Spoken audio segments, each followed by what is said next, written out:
too many early stage organizations have this idea that their solution is going to be appealing and interesting to effectively any organization worldwide across any industry of any size. And there might be some truth to that, but I think at the end of the day, you really need to focus on where do you want to put your efforts in those first couple of months or those first couple of years. Welcome to the Making Sales Social podcast, featuring the top voices in sales, marketing, and business. Join Brynne Tillman and me, Bob Woods, as we each bring you the best tips and strategies our guests are teaching their clients, so you can leverage them for your own virtual and social selling. Enjoy the show.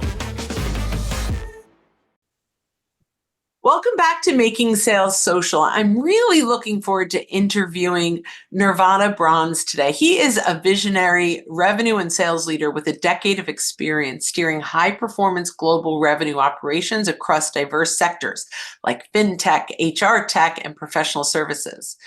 He's worked in payroll, accounting, legal industries, and beyond. Nirvano was integral in propelling Growth Space and Papaya, I think, I may be saying that wrong, global, from startup to major players in the HR and financial technology spaces, managing their assets from 1 million to a staggering 100 million in revenue. With a strong background in building robust sales and marketing frameworks, Nirvano's leadership has been pivotal in securing over 500 million in funding and crafting strategies that markedly increase efficiency and revenue growth. He brings a unique blend of integrity, analytical prowess, and resilience to each role, making him a sought-after leader in hyper-growth business environments. Nirvano, welcome to the program. Thank you so much for having me. I couldn't have said it any better. Well, I could have probably said it a little bit better. I got slightly tongue-tied, but it is the way of the world. Either way, you bring an enormous amount of experience, and I'm really excited to dive in to your expertise. But before we do, we ask all of our guests the first question, which is, what does making sales social mean to you? I think ultimately it all comes down to relationships, right? So relationship with your buyers, relationship with maybe partners or referral partners for that matter, a relationship with colleagues or direct reports or peers within the organization. And I think that in too many situations, particularly if you're looking at a lot of the sales methodology, it takes a little bit too much of a scientific approach to selling and building that out. And I think at the end of the day, it really just comes down to building out trust and surrounding yourself with people that you want to surround yourself with on a daily basis. I think one of the things they always mention to folks that I'm hiring for or interviewing for new roles is, listen, I have a wife and 3 kids. I love to spend a lot of time with my wife and 3 kids, and yet I decide to spend a lot more time with my colleagues and my customers and my peers. And the only way for me to do that is if I actually have fun in doing so. So surrounding yourself with not necessarily like-minded folks, but just folks you want to spend time with, you want to be successful with. That's ultimately what it comes down to. I love that answer. In fact, it's probably one I haven't heard, and we've done this for almost 350 episodes, so pretty good to give us a new one. Yeah, wonderful. Well, I absolutely love that. So let's dive into kind of your brilliance, and I really want to talk about or start with strategy development. Could you share kind of your approach to developing a go-to-market strategy for a new market or product? Great question. Yeah. So I've worked now for, I think, 7 or 8 different organizations where I joined relatively early on, or sometimes maybe even a little bit further along in their journey. And I think the starting point really is to just go back to the basics, particularly if an organization has been around for maybe a couple of years and has seen some initial success already. There's oftentimes so many preconceived notions or assumptions that are part of their go-to-market strategy that are completely false, but they're just based on, maybe this one-off situation or an outlier situation or a simple hunch or a gut feel. So really going back to the basics and defining, what is it that we're looking to achieve here and who are we looking to market this to, I think is a key starting point there. One framework I've used with the majority of the organizations I've either worked for or worked with is Simon Sinek's Start with the Why or the Golden Circle methodology. I'm not sure how familiar you are with that. Very. Yeah. So it really just comes down to starting with the why. So really understanding why are we here? Why did we found the organization in the first place? What makes us tick? What makes us wake up in the morning to do this? And that's not solely or generally, it's just not about making money and being successful in that space. It's because there's some underlying intrinsic motivation that leads to companies to go to market with something new. And it's not about disrupting, but it's about something deeper, something underlying that organizations are looking to solve for. And I think if you get to that, which oftentimes takes, hours and hours of back and forth and brainstorming, oftentimes, much to the chagrin of a lot of the founders I've worked with, ultimately you get to something really kind of unique. And I think if you have that and you can build your narrative and your messaging about that, that's where you can start thinking about like, well, who are we marketing this to then? And then sometimes you'll see that some of those assumptions as to, what does our ideal customer look like in terms of buyer or industry or company size, a lot of those notions might be false or partially complete simply because you didn't really get to the truth in the first place. So I think getting back to the basics is one. I think secondarily, in terms of building out go-to-market strategies, just keep it simple and stay focused. So too many early stage organizations have this idea that their solution is going to be appealing and interesting to effectively any organization worldwide across any industry of any size. And there might be some truth to that, but I think at the end of the day, you really need to focus on where do you want to put your efforts in those first couple of months or those first couple of years. And it comes down to maybe an industry focus, maybe it comes down to a company size. It might even come down to a relatively small geography where we say, well, rather than selling it to the US market, let's only focus on, the Northeast and focus on the New York and Boston markets only, so to speak. So yeah, I think focus and really going back to the basics. Every single organization I've worked with or for, that's always been the starting point of what we've done. So I love that. I'm just going to share because I am a huge Simon Sinek fan. I have a prompt that we use with our clients, which is act as Simon Sinek, interview me one question at a time to help me articulate my why. And it's very simple prompt that's really career changing. The other thing is I want to identify my client's why, right? So, because I want to sell into their why, not their how or, their what. So I love that you brought that out. I so resonate with that. So, and on that note too, sorry to interrupt you, but I think on that note too, the one thing I've seen too is that some organizations new to a space, they try to differentiate themselves with what I would refer to as like the bare minimum entry requirements to actually operate in that space, right? So I spend a lot of time in the payroll and payment processing domain. A lot of organizations that are new to that space that don't necessarily come from the industry, they talk about compliance, or they talk about timely payments, or they talk about accuracy of payments. And I'm trying to help them understand, it's like, well, that's not a unique selling point. That's the bare minimum entry requirement. If you're not going to be able to pay people compliantly, accurately, and timely, you shouldn't even want to consider being in this space in the first place. So get that out of the way and actually think about like what value beyond your entry level requirements can you actually offer to your customer as well. I love that. I think that's really a fantastic perspective on this. So just to finish off strategy a little bit, one of the biggest obstacles companies face, especially in the early funded startup, right, as they're entering the market, what are some strategies / tactics that you have implemented that have really helped companies scale quickly? In terms of the scaling of the sales organization, you mean, or scaling in terms of revenue growth? I'll take both. Okay, very good. I think as it relates to revenue growth, it all comes down to data, right? So you do something and you either fail quickly or you succeed quickly. And if you succeed quickly, then you have to find out why did you end up succeeding and how can we replicate that at scale. If you fail quickly, that's fine too, but then you have to rip and replace and pivot rapidly.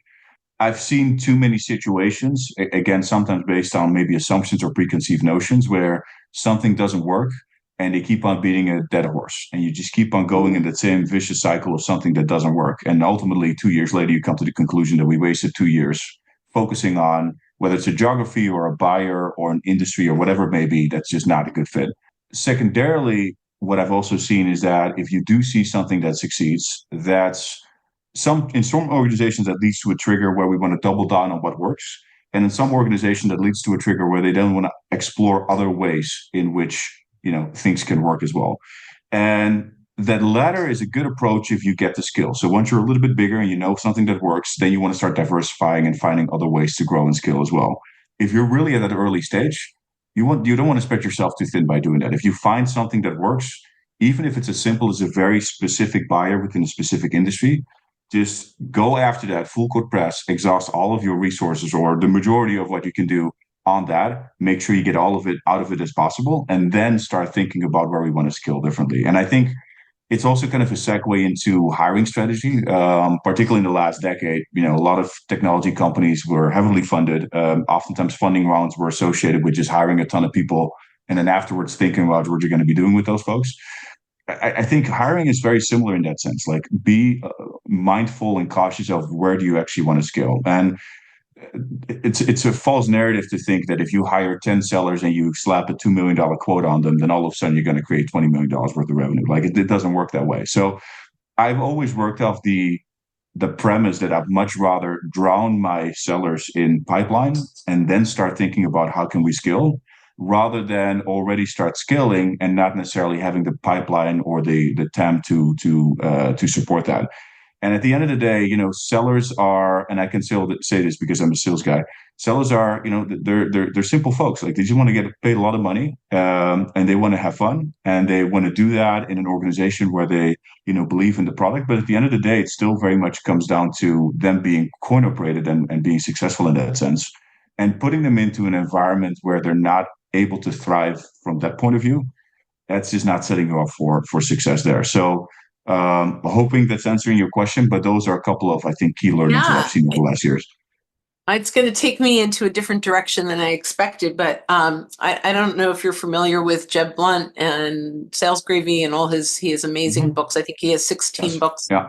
One of his major phrases is "pipe is life," right? Without pipeline, there's no business. So share a little bit about what, you said, drown them in pipeline. I would say the biggest challenge I see, and one of the ones we help change, is that pipelines are weaker than they've ever been before. So and I know you're doing a lot of consulting now. So if a company came to you and said, hey, we've got this funded startup, we've got a great product, but we're not starting conversations with the right people. What are some of the things that you would recommend to them to build that very strong pipeline? Great question. So before I answer that question, I think one starting point that I oftentimes have is say, well, what do we already have in place currently? Because if you already have pipeline, but it doesn't convert into revenue, then what's the problem with that existing pipeline? Is that maybe, and is the problem maybe that you have the pipeline, you convert them well, but the deal size is smaller than you want it to be? Is the problem that you don't have any pipeline to begin with? The pipeline that is actually the problem that is actually not converting? So kind of getting to the truth on the existing pipeline is a big deal there. And oftentimes the pipeline is a lot bigger and healthier than a lot of folks think initially, but there's opportunity to get more out of that existing pipeline. And if it's an issue that relates to conversion rate, then it might have to do with empowering and enabling your sellers to do better. So what works and what is a proven go-to-market strategy, and how can we replicate that at scale? If it's a situation where that might not necessarily help and you're just talking to the wrong folks, and it's like, well, if we know who the wrong folks are, then we also should know to some extent who the right folks are. So how can we focus on that?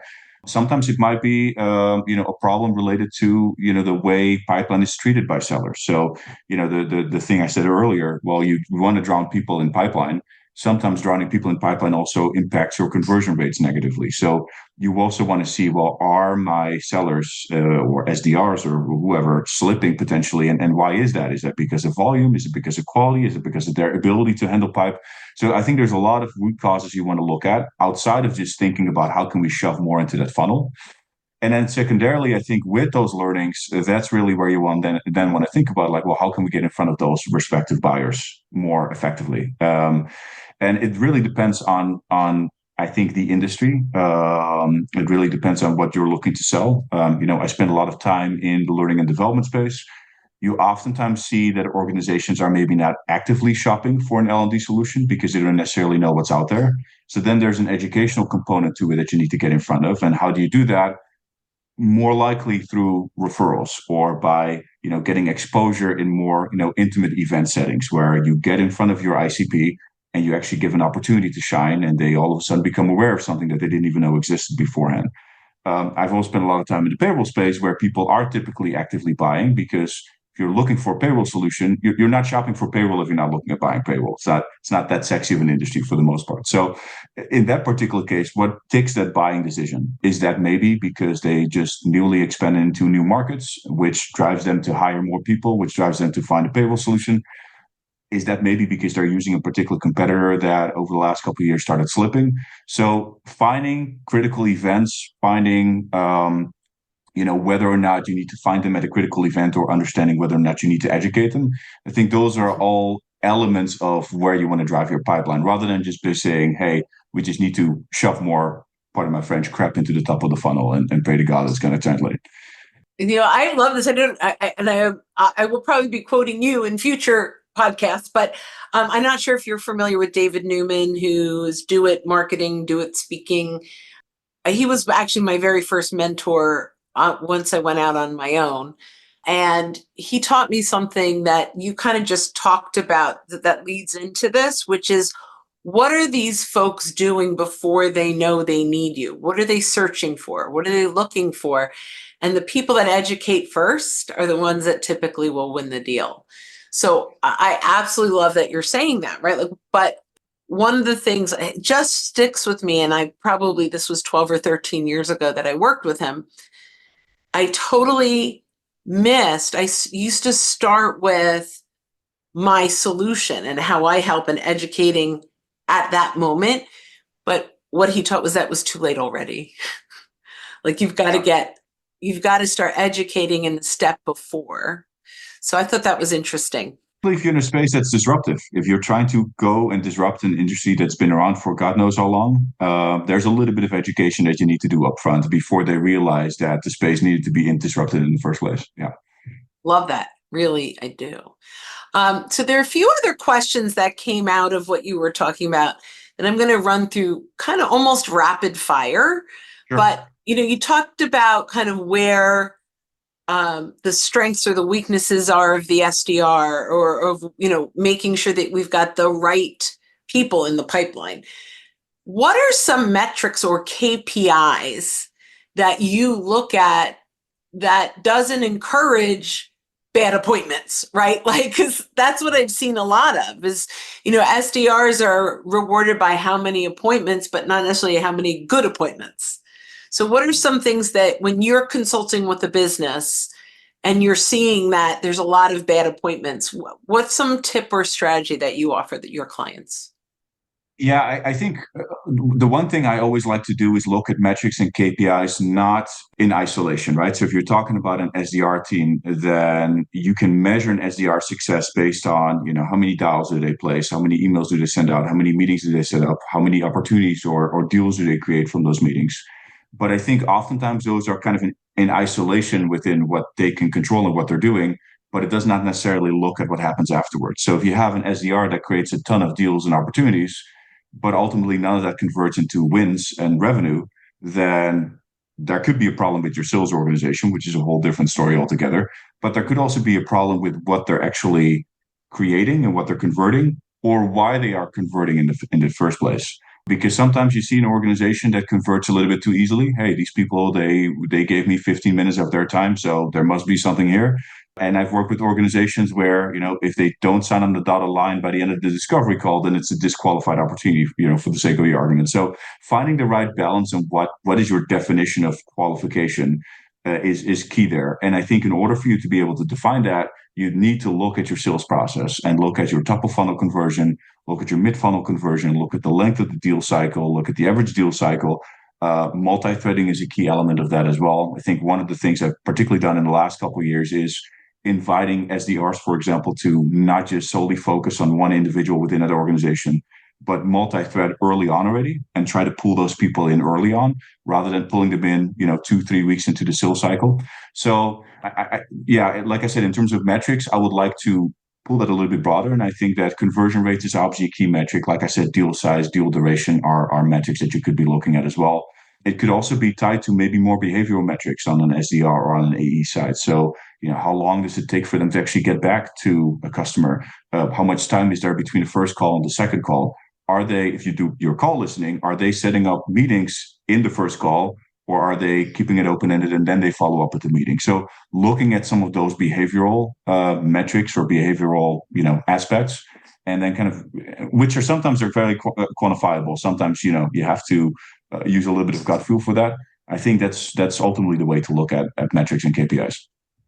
So I love that. I'm just going to share something that I think is so essential for, because I teach LinkedIn, right? And for sales. So you talked about multi-threading. On LinkedIn, you can not only get the roles that you want to talk to, but the people's names in the roles, right? So when you have that champion, instead of saying who else should be involved in our next call, say typically based on where we are now, Jane should be in the next call and Fred should be on the next call. And when you give them names, so, and do you have access to their calendar? And that often they're like, oh, you've done your homework, you know who they are, that's who's on the next call. And then the conversion to multi-threading in the next conversation is much simpler than saying, who's your CIO? Who's your HR leader, right? Go with the names, and that really helps. So I thought I'd just throw that in.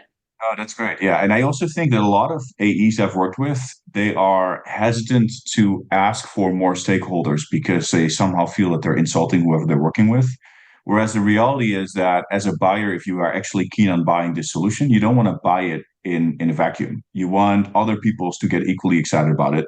A, because you want to kind of de-risk your decision making, and B, that let's say that it doesn't work out, then at least you aren't the only one that can be held accountable for buying this. So I think it's all about how you position it with your buyer too, and helping them understand what's in it for them to pull in their colleagues into the buying journey. Yeah, and what we found is by simply saying typically these are the people that would be on the next call, it's not personal. Yeah. Right? Yeah. It's not like, hey, you're not good enough, but typically means, okay, I don't mind being typical. Right. So, Yeah. so that's just been our, and another word I'll often use is typically the next step is to loop these folks in. Okay. I'm not saying, hey, they're more important in the buying decision than you, but let's loop them in. And they go, oh, we should loop them in. And it's just a very different. Yeah, 100%. Couldn't agree Right. more. So so I love this. I love this. So, I have so many more things I'd love to talk to you about. Maybe we'll do a part 2 at some point.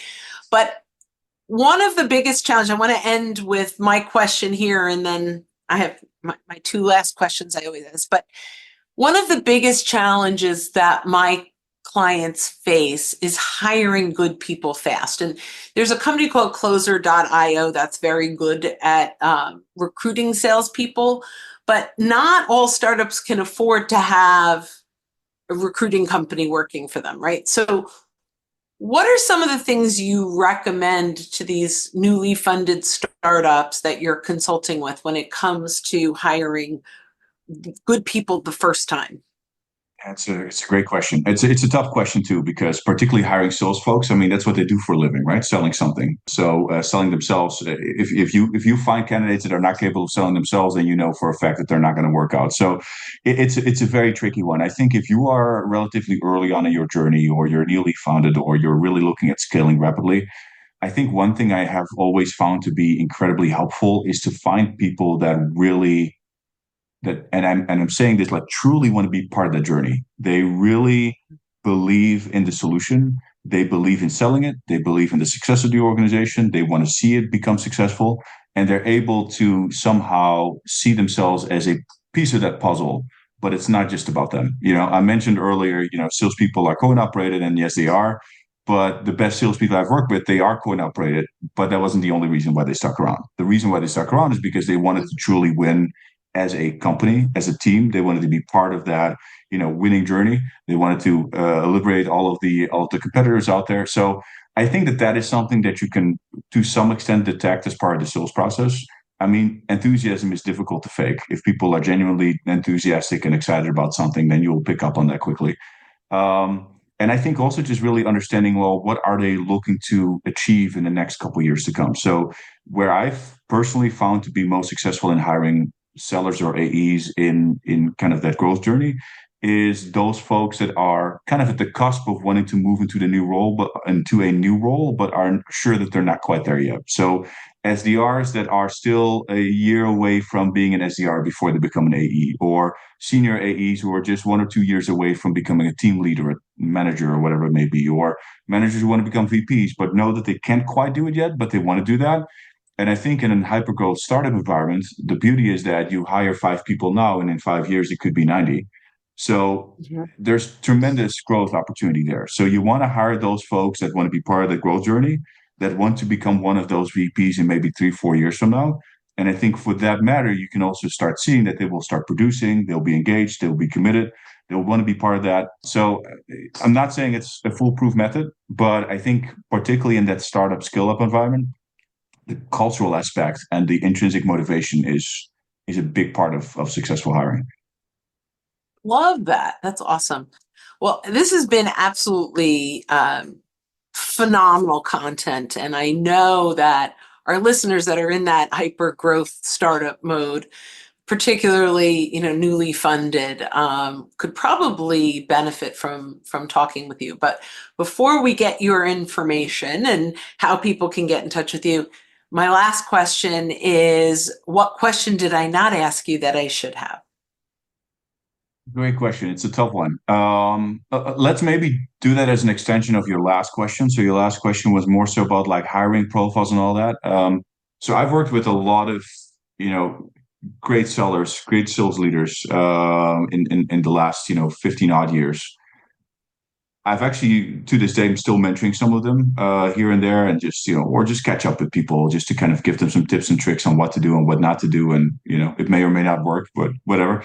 One thing I think that is an interesting question as a follow-up to your latter one is really around, well, I'm a successful seller or a successful senior AE. I have an opportunity to go into leadership. Should I take that? Or maybe alternatively, I have an opportunity to join another organization in a leadership role. Should I make that move? I think that that's a question that a lot of people, myself included earlier on in my career, difficult time answering. Yeah, so that's interesting because I had that opportunity and I passed. So I stayed in sales for a long time and then ended up in sales training, and I was the ride along and I was the sit with, right? And so I ended up in the training realm, but I knew that I always had to be a producer. It was not I never wanted to manage a team that I couldn't control. Isn't that crazy? But that was my path. So now that I own a company, I manage a team, but I actually have one person that manages my team. So because I still love the producing and the training side, not the leadership. So interesting. So I love that. So I'm sure I have people that are like, oh my gosh, that was mic drop moments. I've got this startup. We're struggling to hire the right people. We're struggling to put the KPIs in place. We're struggling with a strategy that can scale quickly. And I really want to have a conversation with Nirvano. How do they get in touch with you? 2 ways. I would say LinkedIn. There's, as far as I'm concerned, only one Nirvano Brans out there, so that makes it fairly easy to find me. LinkedIn connecting. I pretty much live and breathe on there 24/7, so that's a great way to do it. Email always works as well, so just nirvanobrans@gmail.com. First name, last name @gmail.com, and I'm always happy to connect with anyone, really. Well, this was fantastic. Thank you for your insights, and to all our listeners, when you're out and about, don't forget to make your sales social. Don't miss an episode. Visit socialsaleslink.com/podcast. Leave a review down below. Tell us what you think, what you learned, and what you want to hear from us next. Register for free resources at linkedinlibrary.com. You can also listen to us on Apple Podcasts, Spotify, and Google Play. Visit our website, socialsaleslink.com, for more information.